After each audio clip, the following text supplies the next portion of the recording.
nós estamos falando hoje sobre quem é o meu próximo. Eu queria pedir você que abrisse a sua Bíblia lá em Lucas, capítulo 10, na parábola conhecida como a parábola do bom samaritano. Você que está aí na internet, eu quero convidar você a também procurar o esboço que está aí no site. Você pode acompanhar a mensagem através desse esboço. Você que está aí, abra a sua revista, você vai encontrar o esboço da mensagem para acompanhar. Se conecte, faça alguma coisa para chegar no texto de Lucas, capítulo 10, a partir do versículo 25. Mantenha o texto aberto para que a gente possa ir conversando sobre esse texto. O amor transforma é o tema do ano da nossa igreja e nós vamos estar falando hoje sobre quem é o meu próximo. Rubem Alves escreveu uma paráfrase sobre essa parábola. E ele conta assim, diz que Jesus estava com algumas pessoas e perguntaram a Jesus, quem é o meu próximo? E ele contou a seguinte parábola. Um garçom estava saindo do seu serviço, e garçons eles trabalham, têm uma vida muito dura e ganham muito pouco. E ele saiu do seu trabalho no final daquela madrugada, quase no amanhecer do dia, e voltando para casa, caminhando por uma rua deserta, ele foi abordado por dois indivíduos com uma arma na mão. E eles pediram passe a carteira, e ele, mais do que depressa, sem resistir, colocou a mão no bolso, entregou a carteira para aqueles homens, e quando eles olharam a carteira do garçom, era muito pouco o que ele tinha. Ficaram irados com ele. A consequência disso é que eles começaram a agredi-lo com palavras, com socos, e aquele garçom acabou no chão, ensanguentado, desacordado, muito machucado. E os assaltantes foram embora. O dia começou a amanhecer, e de repente um carro se aproxima, tem um padre dentro do carro, e aquele padre, olhando aquele homem atirado no chão, se compadece, para o seu carro, vem até ele, olha para aquele homem e diz, isso que acontece. Os homens sofrem, e o sofrimento do ser humano é uma coisa de lastimar. Você está sofrendo a consequência da dor que existe na natureza humana, mas Jesus sofreu muito mais do que você. Eu te abençoo, meu filho, eu lamento que você tenha que sofrer tanto. Levantou-se, foi embora para rezar a sua missa, com um coração feliz por ter dado alguma palavra de conforto para aquele homem que estava em tanto sofrimento. Algum tempo passou, e um outro carro chega até ali, e dessa feita é um pastor evangélico. E ele vê aquele homem atirado no chão, ele para o seu carro, desce, observa aquele homem ali quase tentando se levantar, e o pastor se abaixa, olha para aquele homem e diz, você está sofrendo as consequências do seu pecado. Você precisa se arrepender. Se você não se arrepender dos seus pecados, você vai queimar no inferno. Você se arrepende dos seus pecados e busca a Deus. E aquele homem cheio de dor, ele solta um grunhido, e aquele pastor entende que aquele grunhido é uma resposta positiva de que aquele homem queria acertar sua vida com Deus. E ele dá um grito de aleluia, se levanta, vai para o seu carro, vai para a vigília matinal de oração que tem na sua igreja e compartilha o fato de que ele, graças a Deus, conseguiu a cor vermelha que desce do carro, vai até aquele homem, se compadece da sua situação, pega-o no colo, coloca-o no banco traseiro do seu carro, dirige até o hospital mais perto, entrega-o no pronto-socorro. Enquanto o médico e os enfermeiros estão atendendo aquele homem, ele põe a mão no bolso, tira todo o dinheiro que ele tem e enfia no bolso daquele homem e vai embora. Quando Jesus termina de contar essa história, ele olha para aqueles religiosos ao seu redor e eles estão olhando com ódio para ele. E ele pergunta, quem foi o próximo do homem ferido? Quem foi o próximo do homem que estava ferido na rua? Jesus, quando conta a parábola, conhecida como parábola do bom samaritano, ele conta essa parábola para tirar os seus ouvintes da zona de conforto. Para os judeus religiosos, ouvir que um samaritano é que estava certo e que fez o que era certo, isso era tirá-los da zona de conforto. Como talvez tenha sido para você ouvir que foi um travesti com os lábios pintados que fez a coisa certa naquela manhã. Quem é o meu próximo? A mensagem central dessa parábola é que o meu próximo é todo ser humano que está ao alcance do seu amor.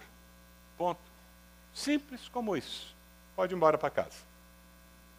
Acabou a mensagem. O meu próximo é todo ser humano que está ao alcance do seu amor. Não precisa mais pregar mais nada, você já tem a mensagem. A essência é essa. Na realidade, o que Jesus queria passar era isso. Se nós somos igreja de Cristo, se nós queremos impactar a sociedade, se nós queremos ser relevantes nesse mundo moderno e no mundo que virá, se nós queremos ser relevantes daqui a 50 anos, nós temos que entender que o nosso próximo é aquela pessoa que está próxima de nós. E nós temos que olhar para ela com um olhar de amor como Deus a olha. Quando nós falamos sobre eu mais um e colocamos nos nossos outdoor, colocamos em tudo que nós temos na nossa igreja, é porque nós queremos despertar em nós esse olhar do eu mais um, e para que nós olhemos para o próximo como mais uma pessoa que é semelhante a mim, criado à imagem e semelhança de Deus.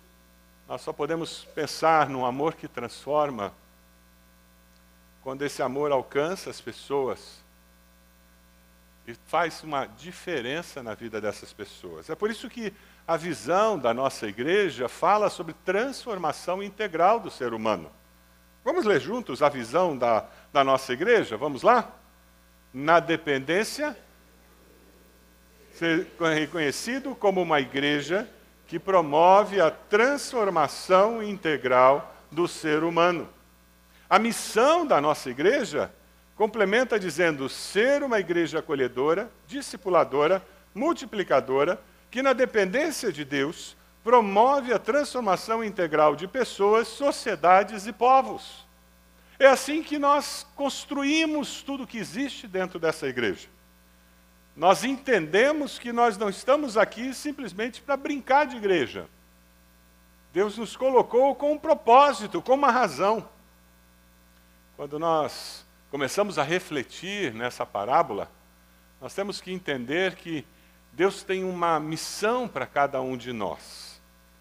E quando nós começamos a refletir no significado do que Deus colocou nessa parábola, nós começamos a ver o quanto nós podemos aprender quando gastamos tempo lendo e refletindo na palavra de Deus. Dê uma olhadinha no versículo 25 do texto que foi indicado. Versículo 25 diz: certa ocasião, um perito na lei levantou-se para pôr Jesus à prova. Ele perguntou: mestre, o que preciso fazer para herdar a vida eterna?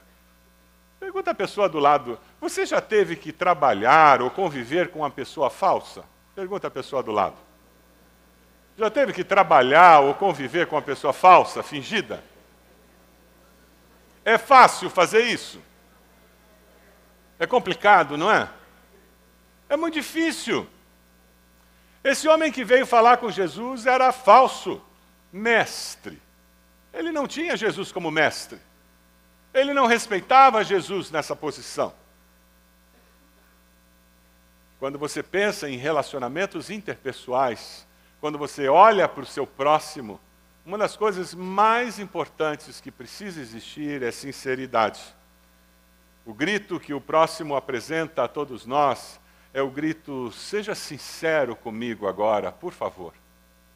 A sociedade moderna anseia por encontrar pessoas sinceras. O seu vizinho que mora no apartamento do lado, na casa do lado, ele busca alguém com quem ele possa ter um relacionamento de sinceridade. Alguém confiável.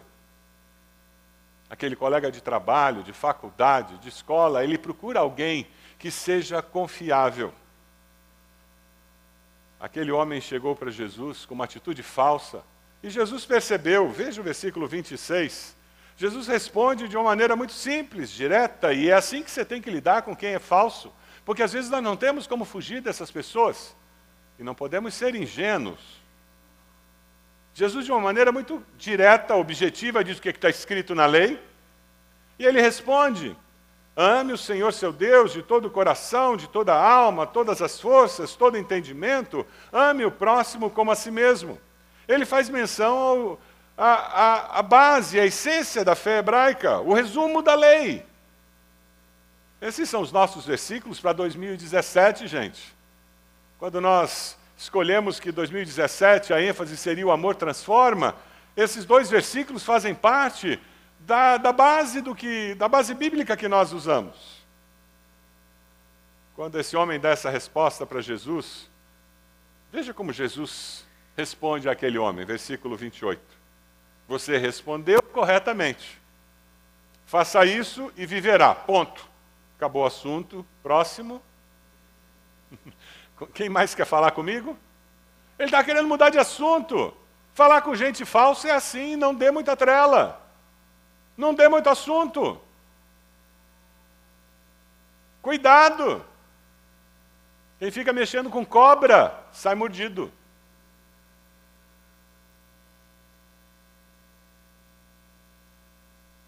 O doutor da lei tinha um grande problema. Ele tinha a teologia correta, mas ele não vivia conforme a teologia dele. Ele tinha a doutrina certa, mas ele não tinha a praxis correta. Ele tinha as respostas certas, mas ele não tinha a vida correta. Conhece gente assim? Que é bom de discurso e péssimo de vida? É um cristão de fala, mas não é um cristão na prática? Conhece gente assim? Quem sabe você é um desses. Que é bom de discurso, é bom de conversa, mas na hora H do vamos ver, quando alguém te fecha no trânsito, quando alguém pisa no seu calo, o que aparece não tem nada de cristão, é mais de demônio mesmo. Aquele homem tinha um problema seríssimo na sua vida, que era atitude, era prática. Você tem essa atitude com relação à vida? Aquele homem, ele olha para Jesus no versículo 29, querendo se justificar, ele diz: ah, Jesus, mas quem é o meu próximo? E é sempre assim. Quem não quer mudar de vida, sempre arruma uma desculpa. E sempre coloca uma pergunta, e sempre coloca uma barreira. Ele pergunta para colocar uma barreira entre ele e a solução, entre ele e Deus. Você conhece gente que quando você começa a falar sobre Deus, ele sempre diz: ah, mas e os índios da Amazônia? Como que eu tenho que aceitar Jesus? E os índios como vão conhecer? Porque eles nunca ouviram. Mas você não é índio. Mas eles sempre colocam: ah, mas aquelas... São pessoas que caem em perguntas clássicas que eles não querem encontrar respostas. Eles querem usar essas perguntas como barreiras para que Deus não chegue no coração delas. É por isso que elas nunca encontrarão respostas para essas perguntas. Um amigo meu que é professor de faculdade federal, eu encontrei com ele, falei de Jesus, e ele apresentou os budistas, ele apresentou os hinduístas, ele apresentou a multidão que vive na China. Eu expliquei, todo arrazoado, filosófico, apologético, de como a gente entende, como Deus se revela, revelação natural, toda aquela prosopopeia. Acabou a conversa. 10 anos depois, levou 10 anos, nós não nos vimos por 10 anos. 10 anos depois, oh, um abraço, que legal, tal. Na varanda do apartamento dele, aquela beleza, ele mora na beira da praia.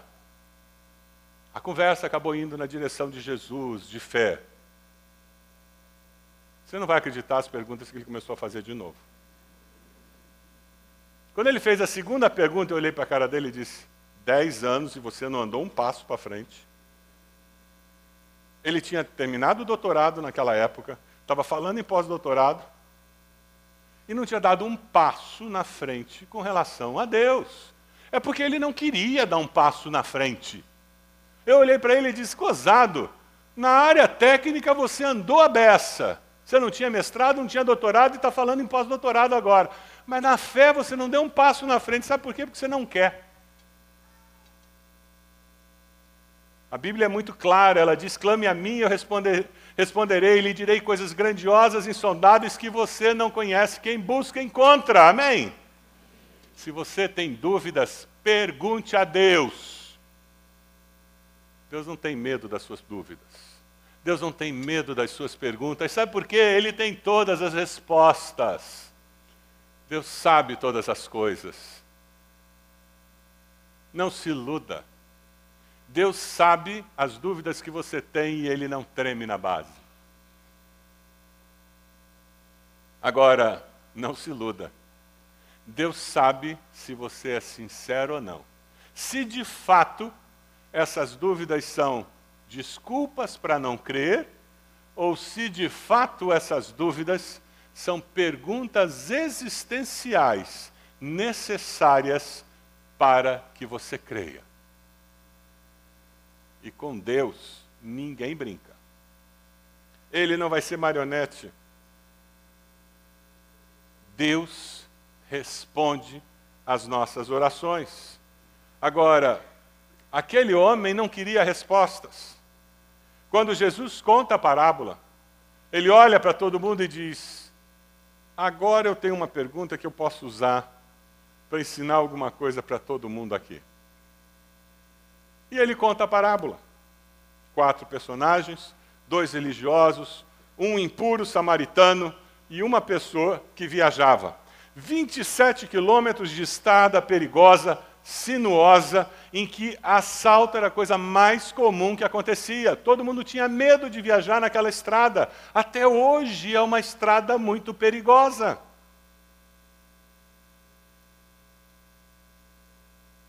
Veja o versículo 30. No versículo 30 você vai encontrar uma das necessidades básicas de todo ser humano. Você vai encontrar o grito do próximo dizendo: alguém me proteja agora, por favor. Em resposta, disse Jesus: um homem descia de Jerusalém para Jericó quando caiu nas mãos de assaltantes.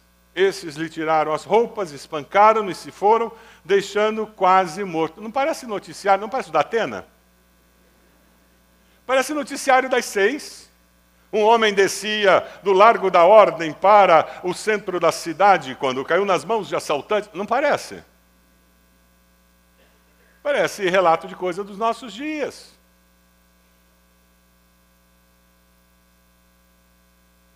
Eu comecei a fuçar índice de criminalidade. A ONU colocou o Brasil em 16º lugar no ranking mundial da violência. 16º. Tem 15 países que são piores que o nosso. Cerca de 10% dos assassinatos ocorridos no mundo aconteceram em território brasileiro.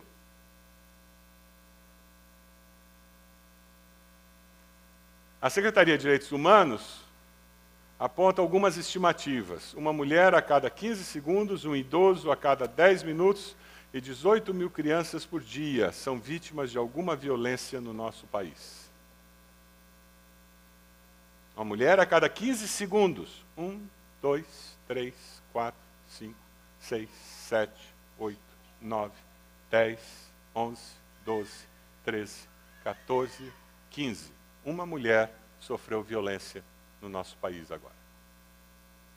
4, 5, 6, 7, 8, 9, 10, 11, 12, 13, 14, 15. Outra. 4, 5, 6, 7, 8, 9, 10, 11, 12, 13, 14, 15. A terceira. E assim vai o dia inteiro.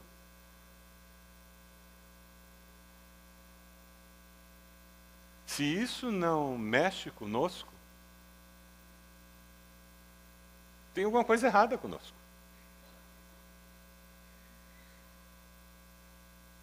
Um idoso a cada 10 minutos sofre algum tipo de violência e 18 mil crianças por dia sofrem violência no nosso país. Piraquara, no ranking das cidades com mais de 100 mil habitantes, as cidades mais violentas com mais de 100 mil habitantes, Piraquara é a 8ª. Aquela cidade querida, bonitinha que tem aqui. Do lado, na Grande Curitiba. Tem alguém que mora em Piraquara aqui? Nós temos membros da nossa igreja que moram lá.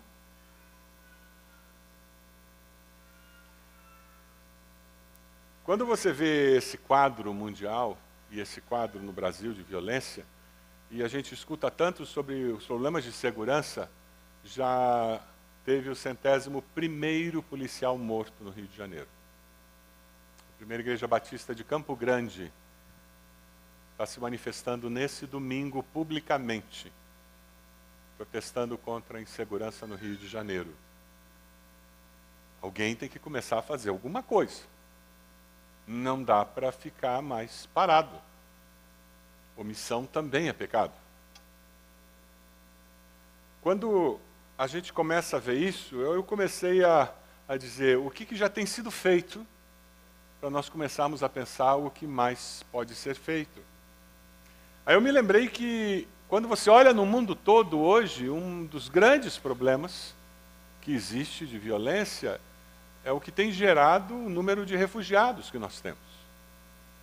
Campos de refugiados, coisa horrorosa de se visitar e de se ver. E eu me lembrei que quando você entrega seu dízimo aqui na igreja e entregou suas ofertas para missões mundiais, você se envolveu com o processo de solução em campos de refugiados. Você sabia disso? Porque a nossa junta de missões mundiais tem atuado diretamente e de uma maneira muito eficaz junto a campos de refugiados. Dê uma olhadinha nesse vídeo aqui e veja o que vocês têm feito ali. A guerra da Síria é a maior tragédia da história da humanidade após a Segunda Guerra Mundial. Os refugiados, eles pegam uma trilha pelo deserto e eles atravessam aquele deserto e uma grande parte segue a pé. Hoje acabou a ajuda humanitária. Os governos temem atentados terroristas. Eles temem que os terroristas entrem junto com os refugiados. Portanto, não há mais fronteira aberta para os sírios.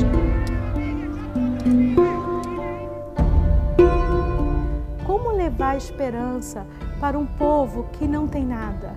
Para um povo que não tem país, para um povo que não tem trabalho, para um povo que não tem casa, não tem dinheiro, não tem abrigo, não tem Cristo. Como levar esperança?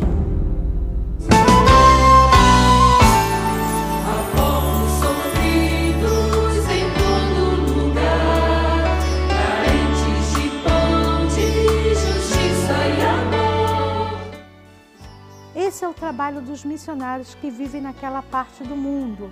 Nossa parte é levar o que tem de melhor, a maior esperança que o homem carece, Jesus Cristo, nosso Senhor. E juntamente com o Senhor Jesus, nós estamos provendo alimentos, nós estamos provendo o cuidado deles, médicos, dentistas, diferentes formas de ajuda humanitária. Esse é o trabalho dos missionários que vivem e dão sua vida para que outros tenham esperança em Jesus Cristo. Leve esperança. Esse é o tema da Junta de Missões Mundiais.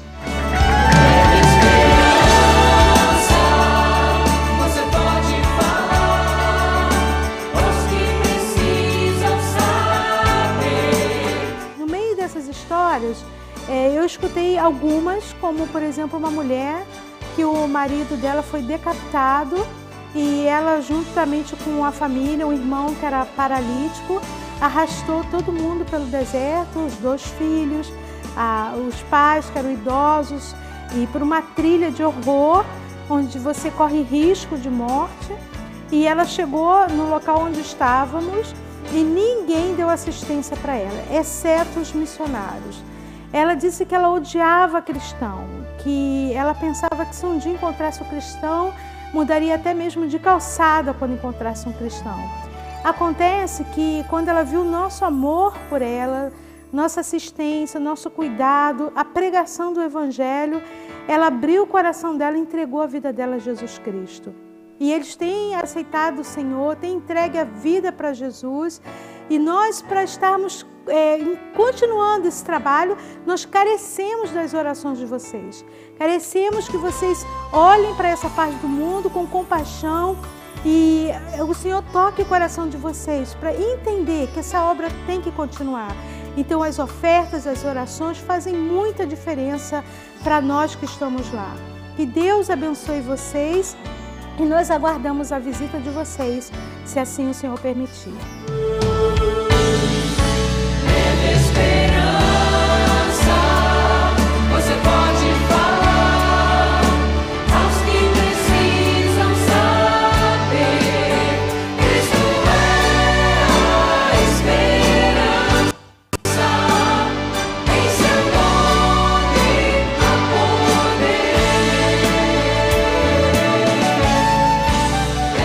Uma das estratégias que a nossa junta tem feito, criou uma tenda de brinquedos.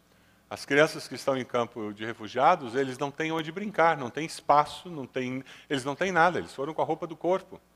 E tem uma tenda com brinquedos e as crianças, então, daquele campo de refugiados vão brincar ali. Assim, essas crianças podem ser atendidas nas suas carências, nos traumas que elas têm e, ao mesmo tempo, podem ouvir do amor de Deus por elas. Existe oportunidade para médicos, enfermeiros, fisioterapeuta, para psicólogos, oportunidade para pedagogos, para professores, para pessoas que queiram ir lá amar essas pessoas. Oportunidade para que pessoas que conhecem o amor de Deus possam chegar lá e derramar esse amor para pessoas que estão num momento de extrema carência de tudo. Dessa forma, você faz o contraponto da violência que faz parte do mundo moderno. No nível brasileiro, nós temos visto a Cristolândia em todo o Brasil acabando com a marca que o crack tem deixado na nossa sociedade. E hoje o projeto Viver trabalha preventivamente a questão das drogas nas escolas, com os adolescentes. É uma forma de nós, como igrejas batistas no Brasil, estamos trabalhando, prevenindo esse problema que é a Cracolândia em todo o país. Quando você entrega seu dízimo, a sua oferta, quando você se envolve nesses projetos, você faz isso acontecer. Mas sabe, a nível local, a nossa igreja, como o pastor Silvani falou, nós temos 500, já tivemos 700 adolescentes, jovens que preventivamente, eles estão conosco aqui. Nós somos usados por Deus para que eles tenham um emprego com carteira assinada. Eles estão 10 horas por semana conosco, sendo capacitados para o mercado de trabalho e capacitados para a vida. E com isso eles não estão soltos no bairro onde moram, não estão sem emprego, não estão se tornando alvos fáceis para traficante, para más companhias, mas estão aqui, tendo esperança de uma vida melhor, ganhando uma perspectiva melhor. É assim que você traz transformação para a sociedade. Como é que você pode fazer diferença? Você pode ser um voluntário nesse processo que a ABC tem? Ou quem sabe você pode fazer o que uma irmã da nossa igreja fez? No condomínio dela, eles estavam tendo muitas dificuldades com um grupo de adolescentes. Ela montou um pequeno grupo com aqueles adolescentes, que davam trabalho no condomínio dela. Hoje ela não tem mais dificuldade no condomínio dela com os adolescentes, porque aquele pequeno grupo começou a dar frutos. Quem sabe você vai entrar naquela associação de pais e mestres da escola do seu filho, para evitar que aconteça o que aconteceu com aquela professora que foi esmurrada por um aluno. Porque daí aquela associação de pais e mestres vai garantir que aluno violento não tem nenhum diretor acoitando, não tem ninguém dizendo coitadinho daquele aluno violento. Mas naquela escola vai ter limites para quem não sabe se comportar. E vai proteger os professores para que eles possam cumprir a sua tarefa, o seu papel como educadores. Se nós não fizermos alguma coisa, o caos se instala na sociedade. O que você pode fazer? Nós podemos, como igreja, contactar vereadores e mudar a realidade da nossa cidade na área de segurança. Esses são os desafios que estão diante de nós. Nós temos que nos proteger contra essa situação de insegurança na sociedade. E sabe, a parábola me faz pensar também que nós temos que nos proteger contra muitos religiosos. Muitas pessoas têm sido abusadas por religiosos nos nossos dias. Pessoas que, com um discurso falso de cristianismo, têm enganado muitas pessoas. Se você conhece a palavra de Deus e você pode exortar alguém que está sendo enganado por alguém, por favor, exorte essa pessoa e abra os olhos dela. Não deixe que ela seja enganada por alguém. Na sociedade politicamente correta, nós temos pecado por omissão. E temos permitido que alguns pregadores, que na realidade são lobos vestidos de cordeiro, enganem outras pessoas, com mensagem falsa, gerando uma esperança falsa parecido com loteria. Oferecendo dinheiro fácil, prosperidade fácil, uma vida cristã fácil, quando o Evangelho nunca prometeu isso. Você que conhece o Evangelho precisa ser instrumento de Deus para abrir os olhos desses que estão sendo enganados. Todos nós somos pecadores, não é verdade? Mas existem basicamente dois tipos de pecado: pecado de ação e pecado de omissão. Pecado de ação é quando nós fazemos o que sabemos que está errado. Pecado de omissão é quando nós deixamos de fazer o que sabemos que é correto. Normalmente nós olhamos o nosso cristianismo sempre com uma ênfase do pecado de ação e negligenciamos o pecado de omissão. Como é que você tem olhado o pecado de ação? Existe alguma coisa que você precisa abandonar, que você tem feito? Existe algum relacionamento que precisa ser colocado de lado? Você precisa parar de implicar com alguém, parar de falar mal de alguém, caluniar alguma pessoa? Tem algum pecado a ser abandonado? Isso é pecado de ação. Mas sabe o pecado de omissão, que é saber fazer o bem e não fazer? Você tem que responder perguntas como: eu posso ajudar alguém e não tenho ajudado? Tem alguém no meu trabalho que eu posso ajudar e eu tenho me omitido? Tem alguém na minha faculdade que eu posso ajudar e eu tenho me omitido? Tem alguém na minha família que eu posso ajudar de alguma maneira e eu tenho me omitido? E talvez ajudar não seja dar dinheiro, mas seja gastar tempo ensinando aquela pessoa a começar um negócio, ensinando aquela pessoa a procurar emprego. Eu posso desmascarar uma mentira e não estou fazendo isso porque eu não quero me incomodar? Isso é pecado de omissão. Eu sei que é mentira, eu sei que alguém está mentindo e eu não faço nada, eu fico na minha. Não tenho nada a ver com isso. Eu posso exortar um irmão e não faço. Eu vejo alguém caminhando para o buraco, eu vejo alguém caminhando para o precipício, eu vejo alguém construindo destruição na sua vida e não falo nada, não faço nada. Isso é pecado de omissão. Na sociedade do politicamente correto, nós cristãos estamos nos acostumando a pecar por omissão. O desafio de hoje é você olhar para dentro de si e dizer: Deus, eu tenho pecado por ação, eu tenho pecado por omissão. Esse texto nós vamos continuar estudando hoje à noite. Hoje à noite nós vamos ouvir o grito do próximo quando ele diz: me aceite como eu sou agora. Que esse é um dos pedidos que o próximo faz. O outro pedido que ele faz é: alguém me ajude a cuidar das minhas feridas, porque o próximo tem feridas. E alguém precisa chegar com o bálsamo da fé. Ele vai dizer: me dê uma nova oportunidade, porque eu preciso recomeçar, eu preciso me levantar e recomeçar. E Deus espera que nós sejamos aquela pessoa que estende a mão e dá uma nova oportunidade. Jesus termina essa parábola no versículo 36, se você der uma olhada. Ele diz: qual desses três você acha que foi o próximo do homem que caiu nas mãos dos assaltantes? Aquele que teve misericórdia dele respondeu: o perito da lei. E Jesus disse: vá e faça o mesmo. É essa a palavra de Jesus para você. Vá e faça o mesmo. Martin Luther King, ele fala sobre essa parábola. Ele faz duas perguntas que eu acho muito pertinentes. A primeira pergunta que ele faz é: o que vai acontecer comigo se eu parar para ajudar? É muito importante nós termos isso em mente, porque tem que existir intencionalidade na ajuda. Ela não pode ser impulsiva, ela não pode ser simplesmente momentânea, simplesmente porque eu me impressionei com a necessidade do próximo. Não, ela tem que ser fruto de uma intenção e uma decisão.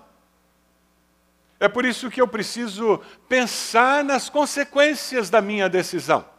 O que vai acontecer comigo se eu parar para ajudar. E a partir daí, eu decido ajudar. A segunda pergunta alimenta o nosso senso de missão para ajudar. O que vai acontecer com o meu próximo se eu não parar para ajudar? E quando eu percebo o valor do que eu vou fazer, quando eu percebo a importância da oportunidade que Deus colocou diante de mim, o preço que eu terei que pagar se torna pequeno. Porque o senso de missão divina toma conta da minha alma. O que vai acontecer comigo se eu parar para ajudar? O que vai acontecer com o meu próximo se eu não parar para ajudar? Você pode abaixar sua cabeça, fechar seus olhos. Momento especial seu com Deus. Momento em que você tem que olhar para a sua vida e dizer: Deus, eu estou pouco ligando para o meu próximo. Na realidade, eu vivo focado em mim mesmo, Deus. Eu não tenho pensado nisso. Talvez você seja como aquele doutor da lei. Você nunca tem dado espaço para realmente conhecer Jesus como Senhor e Salvador da sua vida. Você nunca se arrependeu dos seus pecados. Você nunca o confessou como dono da sua vida. É por isso que você não consegue olhar o próximo como alguém que é feito à imagem e semelhança de Deus. Você não consegue viver com senso de missão. Nesse momento, eu quero desafiar você a fazer uma oração muito simples, dizendo: Deus, eu me arrependo dos meus pecados. Eu confesso Jesus como meu Senhor e Salvador. Eu entrego minha vida ao Senhor. Você fez essa oração simples, mas uma oração que vai mudar a história da eternidade.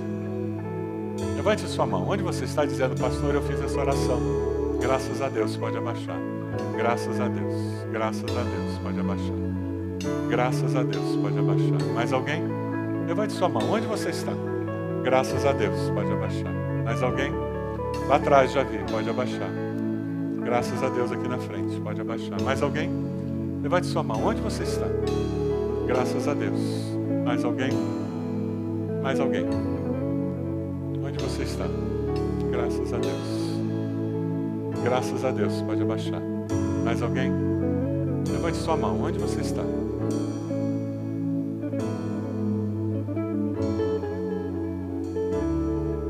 Momento especial para você olhar para dentro e, quem sabe, confessar um pecado de ação ou um pecado de omissão.